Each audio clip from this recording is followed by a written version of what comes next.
Northwest Cavalryman Show, the podcast where your host, Rick Skolrud, discusses politics and news from Canada, the United States, and around the world from a conservative perspective.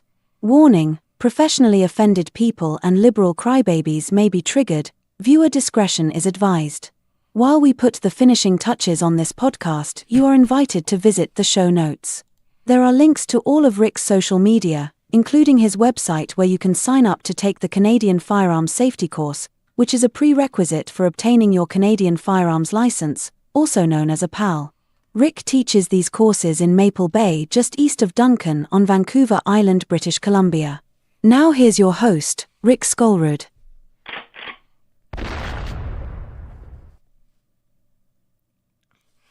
Well, howdy everybody. Welcome to my live stream. Apologize for wearing the hat tonight, but I am in desperate need of a haircut, and it's getting pretty out of control here. So I hope everybody's doing great. You can see there's about 6 people tuned in. That's great. So basically wanted to talk tonight about a few things I saw today on the news and on the YouTube. Trump, we're going to start with the Trump video. Basically, Trump is, he met with Biden and they had a little chat, which of course they do. What usually they do when there's going to be a change in the government. So let's just take a quick look at this, and then we'll go on to a few other things and talk about what the Canadian reaction is to a lot of this stuff. Thank you very much. And politics is tough, and it's in many cases not a very nice world, but it is a nice world today, and I appreciate it very much. A transition that's so smooth, it'll be as smooth as it can get, and I very much appreciate that, Jim. So just let me know if the audio worked on that. I think it did, but I'm not 100% sure. So so Trump didn't actually have a meeting with Biden when Biden took over. That was because, of course, Trump thought that the election had been rigged and that he had lost, and he was still fighting it. So, of course, we all know the history behind that. But what was interesting, I found, is that the Canadian media doesn't seem to get things right all the time. Matter of fact, I kind of laughed, at this next bit here, because Vasi Capellas is one of the prominent political commentators on CTV, probably the most popular political commentator that we have. I think, anyways. I like her. I like to watch her, but she gets things wrong. I'm not sure if she got this wrong, or her crew got it wrong. But let's just take a quick look at this clip from CTV, and then we'll talk about it. Donald Trump returned to the White House this morning for a meeting with U.S. President Joe Biden. The White House says the pair discussed a number of issues like national security and domestic policy, and that Trump came with a list of specific questions. After the meeting, the former president continued naming people to his future cabinet. Here are the newest additions to that list. Senator Marco Rubio from Florida is nominated as Secretary of State. Elon Musk and Vivek Ramaswamy will lead a newly created Department of Government Efficiency. Pete Hegseth gets the nomination for Defense Secretary. He's an Army vet as well as Fox News personality. And Tulsi Gabbard, who ran for the Democratic nomination back in 2020, becomes the Director of National Intelligence. Matt Gaetz, finally, very controversial congressman from Florida, becomes the Attorney General. So I don't know if you caught that, but the picture of Tulsi Gabbard there is not Tulsi Gabbard. That's Chrystia Noem. Of course, Chrystia Noem is the governor of South Dakota, and she is in the Trump cabinet. She's going to be the Secretary of Homeland Security, which is a pretty big deal. So, I mean, obviously they screwed up. Tulsi did get a cabinet posting, not the posting I thought she would get, but she did get a fairly prominent posting. So, yeah, so obviously there's a difference between Chrystia and Tulsi. So, just going to play a clip from another clip here. This is Chrystia Noem, and this is what she's going to be doing. South Dakota Governor Chrystia Noem is President-elect Donald Trump's choice to run the federal Department of Homeland Security in his new administration. KELOLAND's Tom Hansen looks at the department's role and some of the challenges Noem could face. Noem was first floated as a possible running mate for Trump, but her admission of killing a dog she considered untrainable knocked her out of consideration for the vice presidential role. The reason that this story is in the book because people need to understand who I am and some of those difficult decisions. This was a dangerous animal that was killing livestock and attacking people. Many still suspected her loyalty to President-elect Trump would lead to something else. I love being governor of South Dakota, and President Trump knows I'll help him however I can. In transitioning from governor to Secretary of Homeland Security, Noem will go from managing 13,000 state workers and a budget of $7 billion in PEER to overseeing 260,000 federal workers with a budget $107 billion. The Department of Homeland Security's mission is to protect U.S. citizens from a wide range of threats. DHS was established in 2002, bringing 22 different federal agencies into one cabinet-level department to help them communicate better. DHS is the third largest department in the U.S. government, behind Veterans Affairs and the Department of Defense. Noem will be in charge of agencies like the U.S. Secret Service, U.S. Customs and Border Protection, Immigration and Customs Enforcement, FEMA and the Coast Guard, and also the TSA, among others.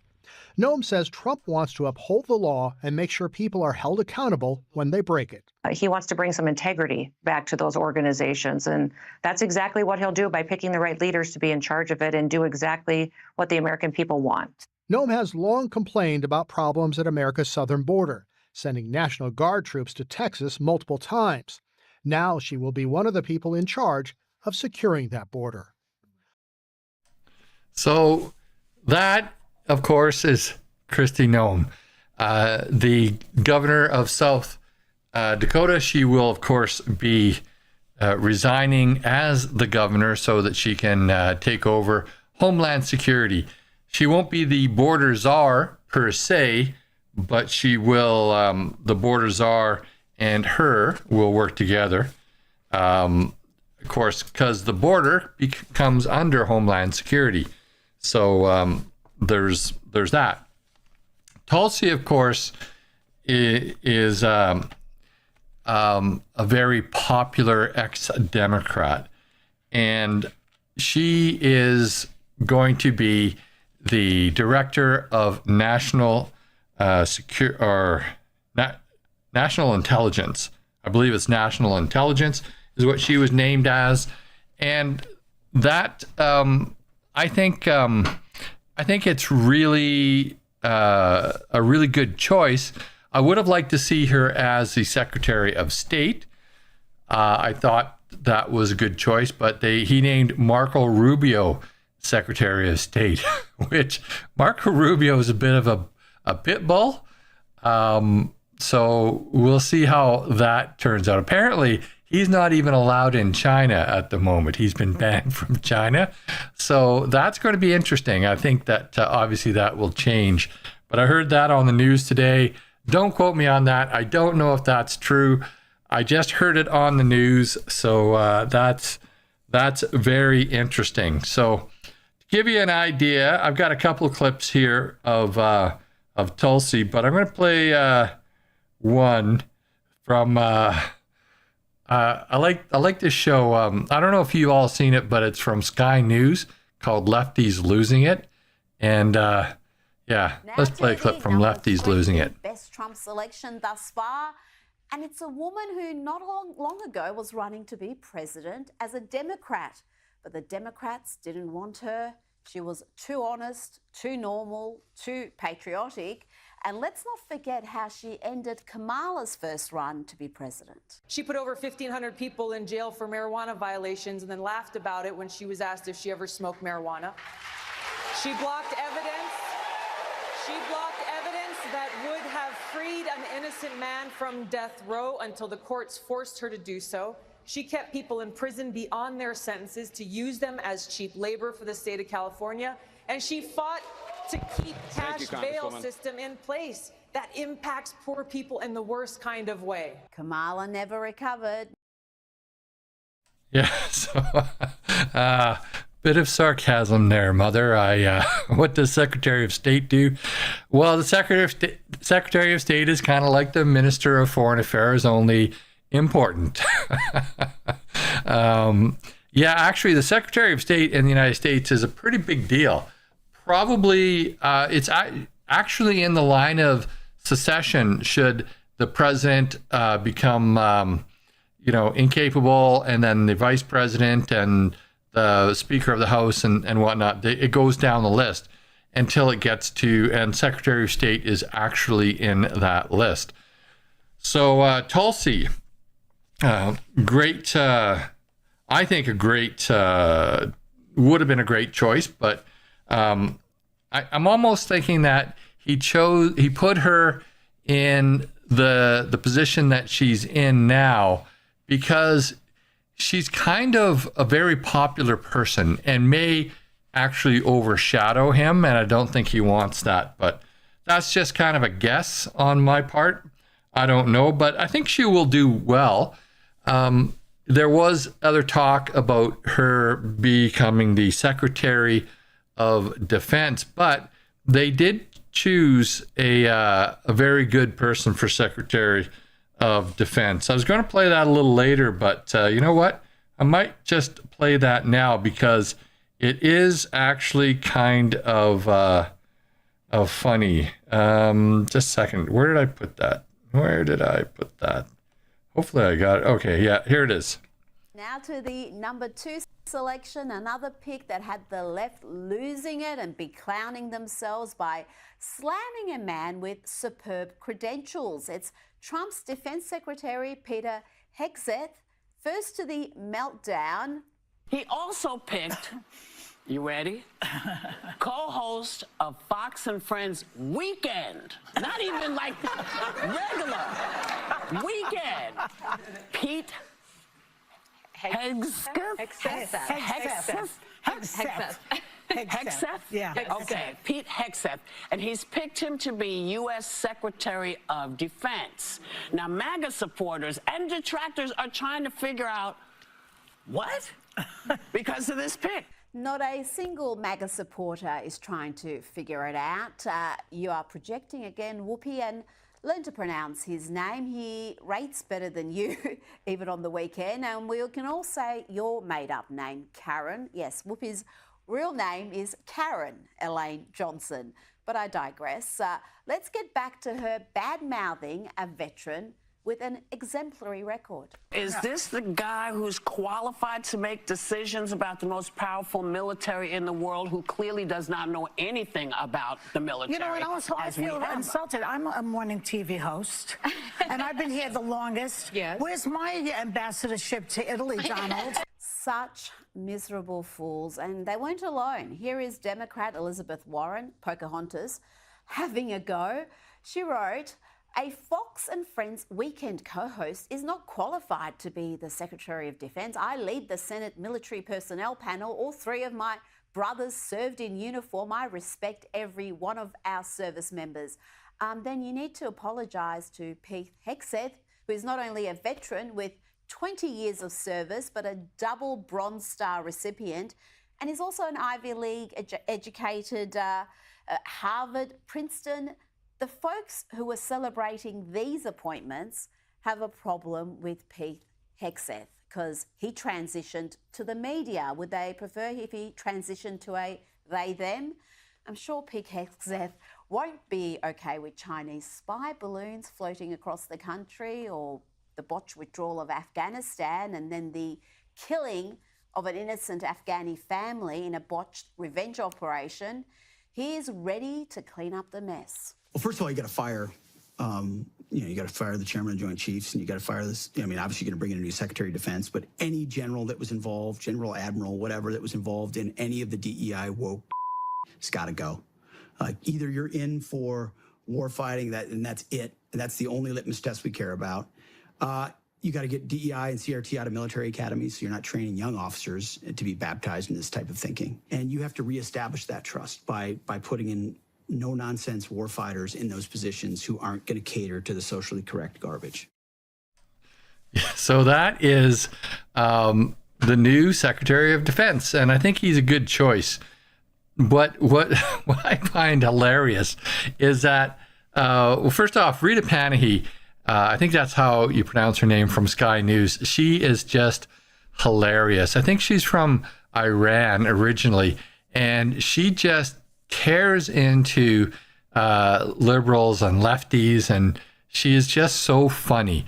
But she's right on it. She's right on the nose when she just tears into Whoopi and all those women from The View, and also Pocahontas. I love that jab.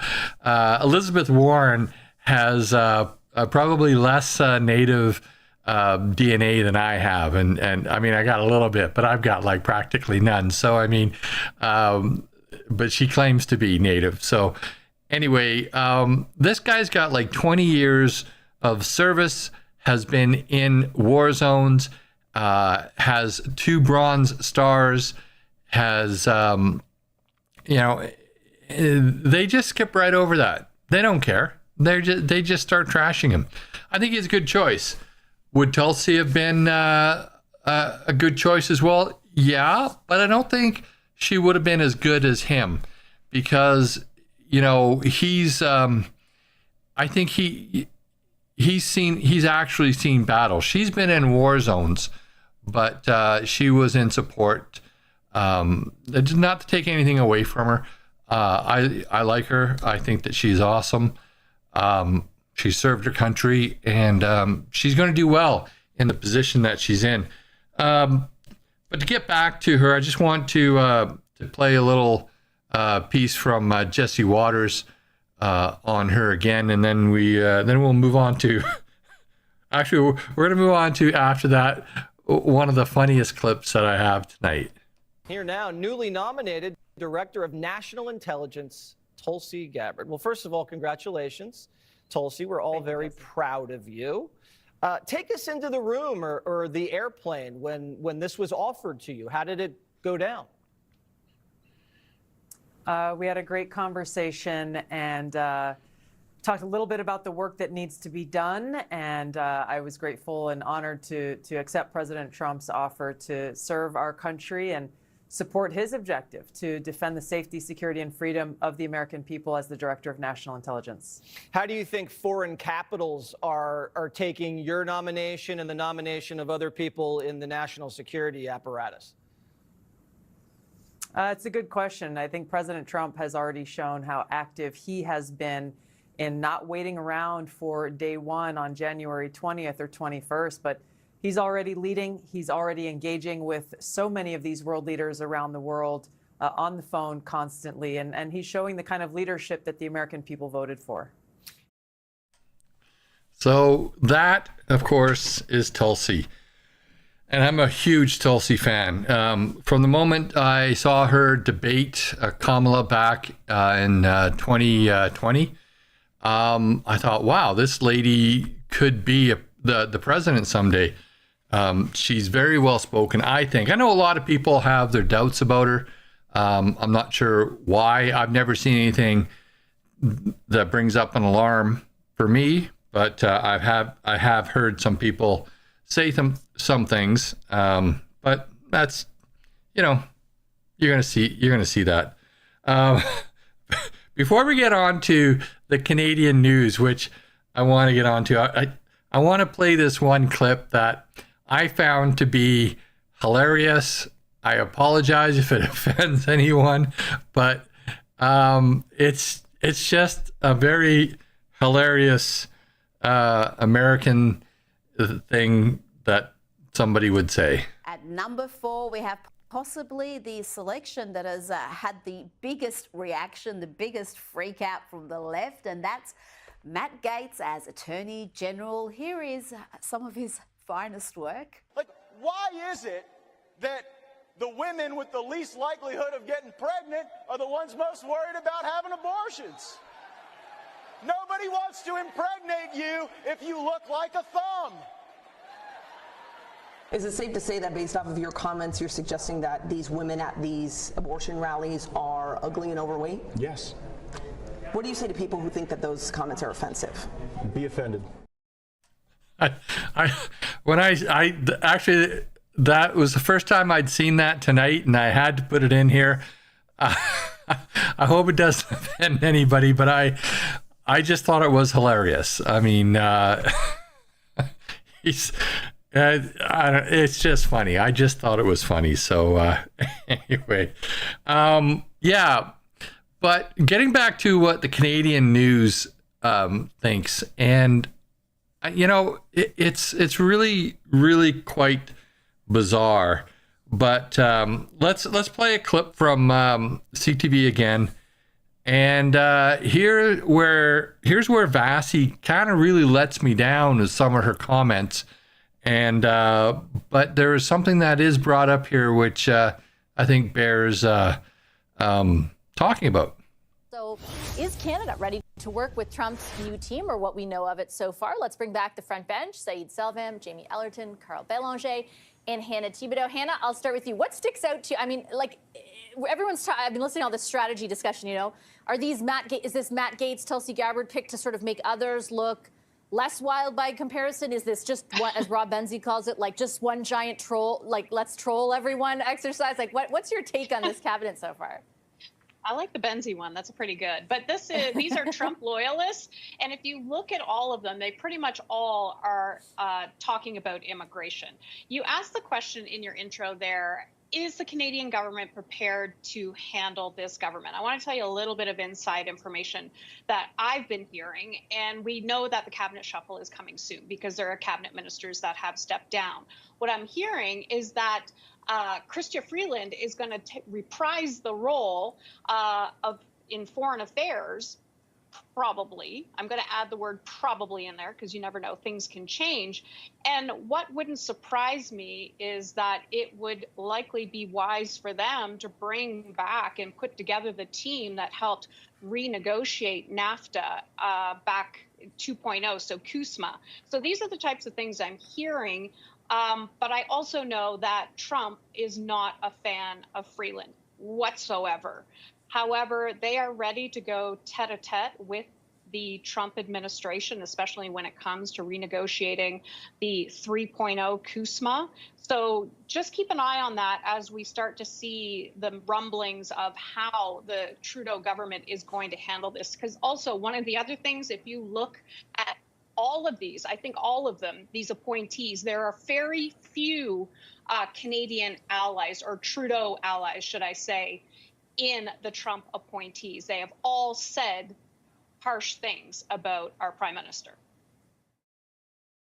Now, in my personal opinion, I don't think that Vassy knows who Tulsi is. I actually think that she thought that Chrystia Noem was Tulsi, and that the whole dog shooting incident, I think that she actually associated that with Tulsi. And the reason why I say that is because of the comment she made about, it being a distraction, or Tulsi possibly being a distraction. Maybe it was trolling or whatnot. No, obviously it's not. Tulsi is a good solid choice. I'm just not sure that Vassy knows who she's talking about. Maybe she does. Maybe it was her crew that made the mistake, put up the wrong picture. I'm just not sure that that Vassy knows who she's talking about, because there was no way that anybody Well, I mean, unless they've seen something that I haven't seen, because I may have missed something, but unless they've seen something that I haven't seen, I can't see why anybody would think that Tulsi would be a poor choice for a cabinet position at all. And actually, even Chrystia Noem, okay, she had that incident with the dog, but you got to remember, okay, this is a rancher, like a farm girl. She very rural. She described this incident. It's a working dog. She thought that it was aggressive and it was attacking animals. You know what? Farmers are going to put down a dog like that. It's just a fact. It's a fact of life. Do we all like that? Maybe not, but it's a reality. Should she have written about it in a book? Probably not. But, still, I think that Chrystia Noem is still a good choice for a cabinet position. I like her. I have nothing against her. I think that she's a good that she's a good choice. I think that what she's done with the southern border, or how she's helped out with the southern border, she's given Greg Abbott a whole bunch of her National Guardsmen to help protect the southern border. She's been down there quite a few times. She's done more for the southern border than Kamala Harris has done for the southern border. And to put her in charge of Homeland Security, I think, probably not a bad choice. And during the next 4 years, she can probably redeem herself and get past that little note in the book that I don't think is really all that terrible. Of course, none of us want to see a pet put down like that, but it wasn't a pet. And, it is what it is, So, I think that a lot of that stuff that CTV says is a little bit off. And I think it's because they're more left-wing than they should be. Obviously, I mean, we know this for a fact. But Vassy is usually pretty good. I just think that she kind of stepped in it there. Most of the other interviews on that particular segment, just a bunch of crap. But there was one that I think, was actually, this guy did actually make a point. Not that I like it, but it is a point. Carl, I look at that list and it's not exactly, John Bolton and John Kelly, and it is very much people who have remained loyal to Trump, particularly over the past few years. If you were advising the people around the Prime Minister right now, how do you kind of deal with that? How do you engage with that? What would you say? Well, the first thing I would say is that Canada is not the first thing on the order of business for the Trump administration. Canada is not the first country they're thinking about when they think about foreign affairs. So let's calm down. Let's take a deep breath. There's no need to panic. We survived the first Trump administration. We had difficult negotiations. We will have some more, especially on trade. We know Trump has promised that it will bring this back. So it will happen again. So you prepare, as you have been, if you've been responsible, and that's the signals we got, that it's a possibility, and you're going to have to face that. But don't poke the bear, don't respond to the troll, don't take the bite, and don't go toe-to-toe with them. Because at the end of the day, the coverage in the United States is not about Canada. We're making the big deal out of it because, it's our biggest trading partner. But for them, we're just an afterthought, really. We're not the first order of business.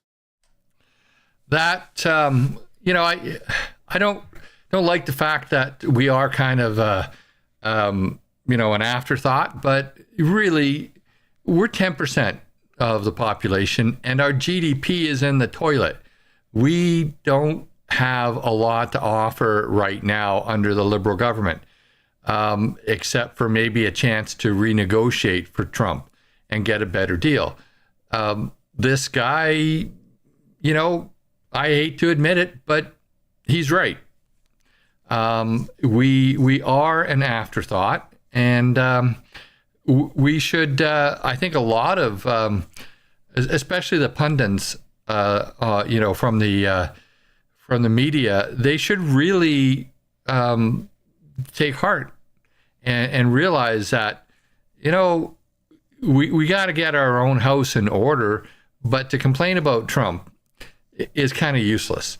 Trump is going to do a really good job for his country, and that's what he was elected for.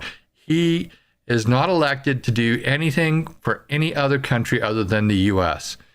And Canadians get all worked up, and I'm not talking about all Canadians, obviously, but in the media, they tend to get all worked up, and a lot online as well, complaining about Trump. It's like Trump is living rent-free in their brain and not in a good way, right? So I think they should just let it go and focus on what we can do for our country. So getting back to the comment that I believe her name was, what was her name? Heather? Actually, Hannah was saying about Chrystia Freeland becoming the Minister of Foreign Affairs again. So for another time. That, of course, is news to me. I hadn't heard that. It appears that it is something that she has gotten some inside information on. Is it true? She's not coming right out and saying that that it's an absolute fact, but she is saying that she heard it. I don't think that would be a good idea for Trudeau. Of course, I really don't care if Trudeau fails, but I do care if Canada fails. Chrystia Freeland I think she's the worst choice for pretty much anything. The best thing that Trudeau could do would be to convince her to resign. And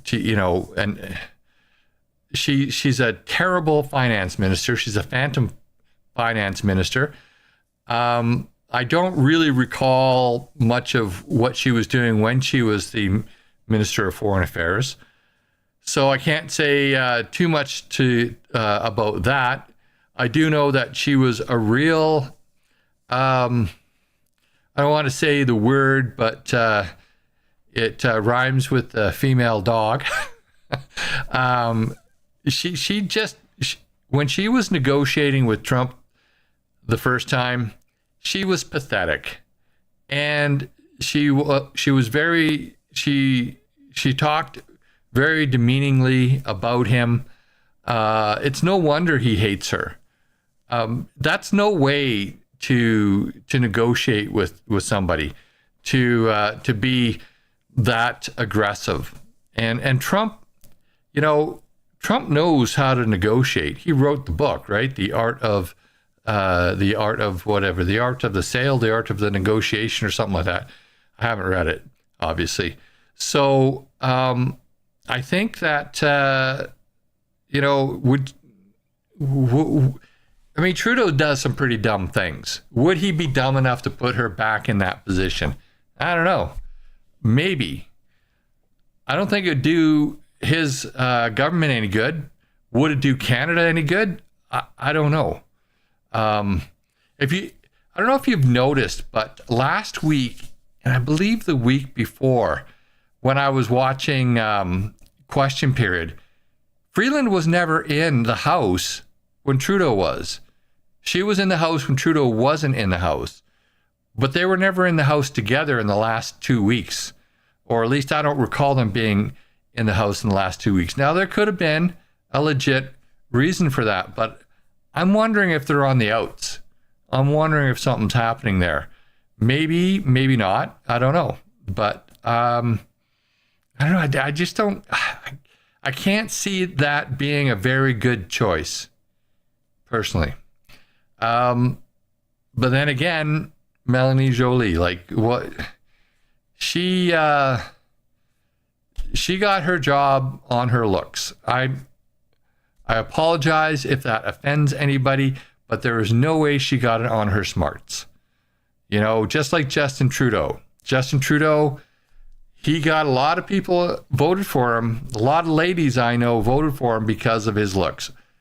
I know a lot of ladies who think he looks creepy, and I think, you know, I think he probably looks more creepy than anything else. But a lot of women liked him and voted for him. I don't know why, but I kind of think that I don't see anything that Jolie brings to the table as far as competency. She seems, up until her last couple of months when she started to be very antagonistic towards Pierre Poilievre, she actually seemed quite pleasant, quite nice, but not competent. Just nothing of substance there. So what will they do with her if they give Chrystia Freeland the job? Because I don't know, maybe she'll be a backbencher. I can't see them putting her in the backbench. What job would they give her? You know, would they give her you know, a sideways move? The Minister of Foreign Affairs is a pretty high level position. Although she doesn't seem to talk too much in Parliament. Sometimes she does, but they don't let her talk very much. So I don't know. Would they promote her to Deputy Prime Minister and not have her any other cabinet position? Odd. It's I don't know. I'm thinking that it's not a very good. I don't think it'd be a very good choice to put Chrystia Freeland in the Ministry of Foreign Affairs. I'm not saying that Jolie is a better fit, but Chrystia Freeland is a horrible fit, in my opinion. She's also not very intelligent, but she comes off also as being much more arrogant and much more abrasive. So I don't know. Let me know what you think. Like, Jolie, I mean, at least she can use the excuse that English isn't her first language. I'm not sure if she does use that excuse or not. But anyway, who knows? That kind of shuffle is, there's going to be a shuffle. I know that because 4 ministers are not seeking re-election. One from my old hometown, Delta, where, well, actually, it is my hometown. That's where I grew up.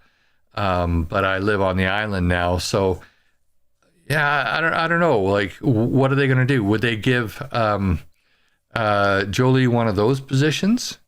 They don't seem to be very high level positions. And who would take Ministry of Finance? Jolie can't take Ministry of Finance. You know, well, I guess you can't do anything any worse than Chrystia Freeland. So, I mean, who knows? It's, yeah, I don't know. This is just one of those things that we have to wait and see. What will it do for our relations with the United States? If Chrystia Freeland becomes the foreign minister and has to deal with the United States on a regular basis, I don't think it's going to go over well. She'll be dealing with Marco Rubio. Imagine Chrystia Freeland getting, you know, chewed up and spit out by Marco Rubio. Come on. Like, it just doesn't make any sense at all. At least, you know, Jolie can smile and maybe charm him, but I don't know if that's possible.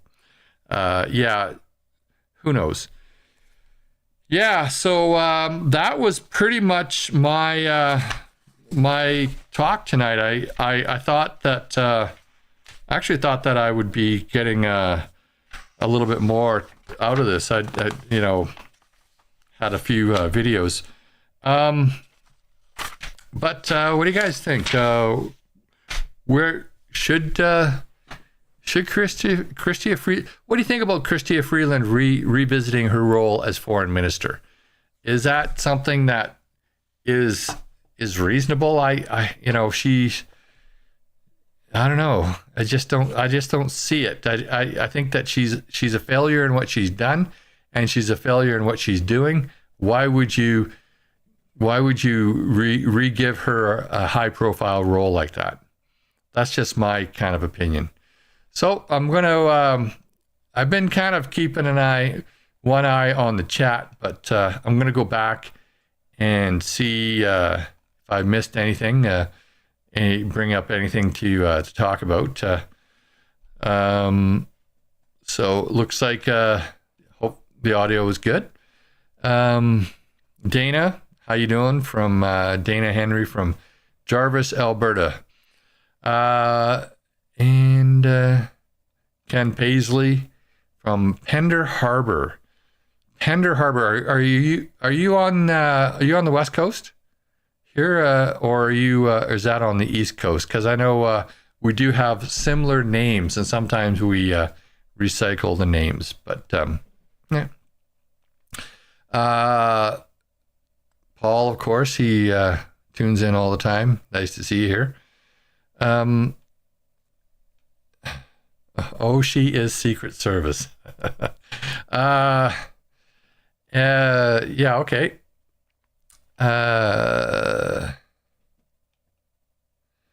Yeah, Matt. Yeah, that was the video that I showed you of Matt. That was the funny one that I got a kick out of, where he was trashing ladies, and yeah, it's not politically correct, and I'm not going to apologize for showing it. I just thought it was funny. Okay, I have a bad sense of humor sometimes, but yeah, he shouldn't have said it. It's not something he could get away with in Canada for sure. That's for sure. But is there anyone in the Liberal Party important at all? Dana, I don't think so. They think they are. They really do. But I personally think that the rest of the world thinks of our current government as a total joke. I don't think we're taken seriously at all. I hope that they'll take Pierre Poilievre seriously. I think he is the type of person that can be taken seriously. But I can't see anybody. I don't see anybody in the Liberal Party being taken seriously at all. They've all got this ultra woke agenda, and none of it makes any sense. But that's just my opinion.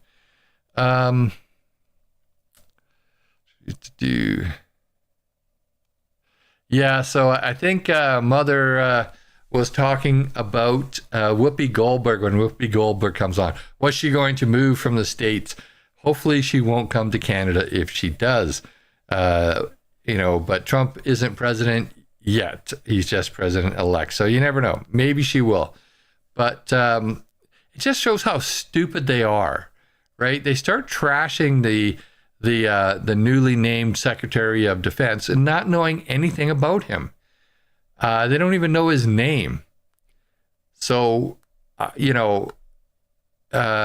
a decorated veteran, 2 Bronze Stars. You don't get a Bronze Star without, being, doing something important, something brave. It's like, I don't know if it's 1 or 2 steps below the Congressional Medal of Honor. I mean, it's a big deal. It is a big deal. So, and they didn't even know who he was. So, yes. So I did a video on 293 earlier. It didn't go over too well. It didn't get much traction, but yeah, I do believe that that is a bad bill. And that one went up earlier this morning. So, question is, who started MEGA? You're not talking MAGA, are you? Like Make America Great Again? MEGA, MEGA, means anyone this against control of the people. Okay, I'm not sure exactly I'm just kind of glancing through this. So I may be not cluing in because it happened like half an hour ago, and I don't know what I was talking about at the time. So last week, Trump won the election. That was the best comedy show I've seen. All the lefties losing it. That was, they totally lost it. I just hope they don't come to Canada. I really don't. We've got too many. If they let me go to the States and come to Canada, but they won't let me go to the States.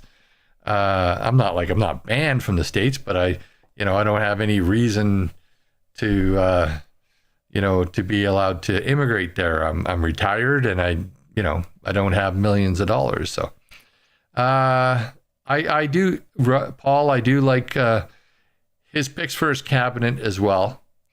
I think those are going to be good picks. The mainstream media is going down like a lead balloon. I think so. Every time they go on and they start talking about these things that we talk about, we can make a mistake. We're just, YouTubers, amateurs, whatever. But I mean, they make their living. They get, hundreds of thousands, sometimes millions of dollars a year, talking about this stuff, and they make mistakes like that. Vassy, I mean, I don't know how much she makes, but I'm sure it's not millions, but because it's Canadian television. But I mean, she probably does pretty good, and she still makes mistakes like that. Tells me like that it's either really sloppy work from her producers or whoever put those pictures up, or maybe she just doesn't know, which would be really, really terrible. I do believe, yes, Paul, that if you're going to be the head of the military, you got to have been on the front lines and know what's going on. And that's why, I never really saw Tulsi as being Secretary of Defense. I know a lot of people did, but I saw her as more of a negotiator, more of a Secretary of State type person. But I'm sure she'll do well in the position that she got.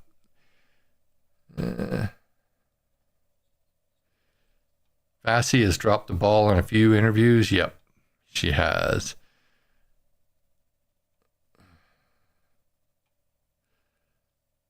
Yeah, how much do we pay CTV to put up the wrong picture of a politician? That is very incompetent. You are absolutely right, Lynn. It's,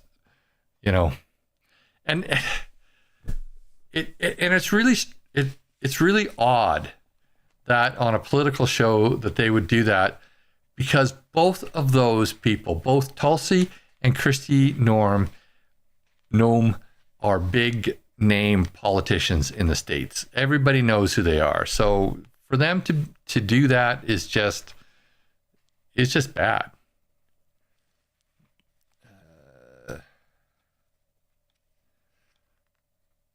Yeah, Kamala couldn't get her face out of the wine bottle long enough to go to the border. I think that's what you mean, Dana. She's just horrible. I don't even think that she really wanted to be president, to be honest with you. I think that she was terrified about becoming president. And I think that she didn't put any effort into it because of it. Or maybe she was just drunk all the time. I don't know. Who knows? Yeah.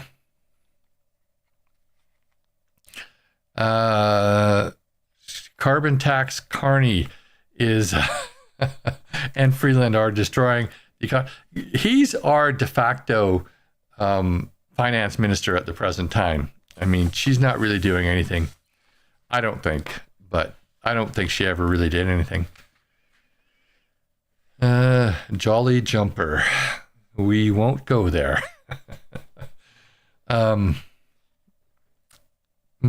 Okay, Scott. Okay. I'm just going to skip over that one, Scott. I don't think that I want to repeat that one. So who are you talking about being horrible at hearings? Both, I think both of them are. Like both Chrystia Freeland and Jolie are horrible at hearings. Chrystia Freeland is the worst, is the absolute worst. But I think they're both really bad.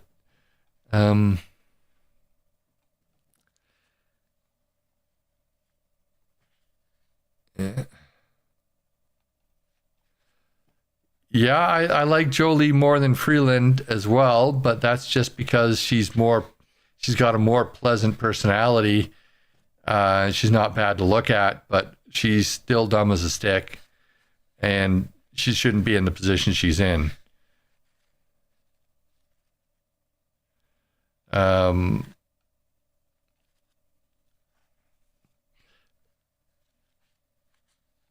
Yeah, so I think that's about all I had for tonight. I see that we've kind of come to the getting close to the end of the hour, so I'll probably just call it there for the evening, and maybe go have a little bit of Buffalo Trace. But yeah.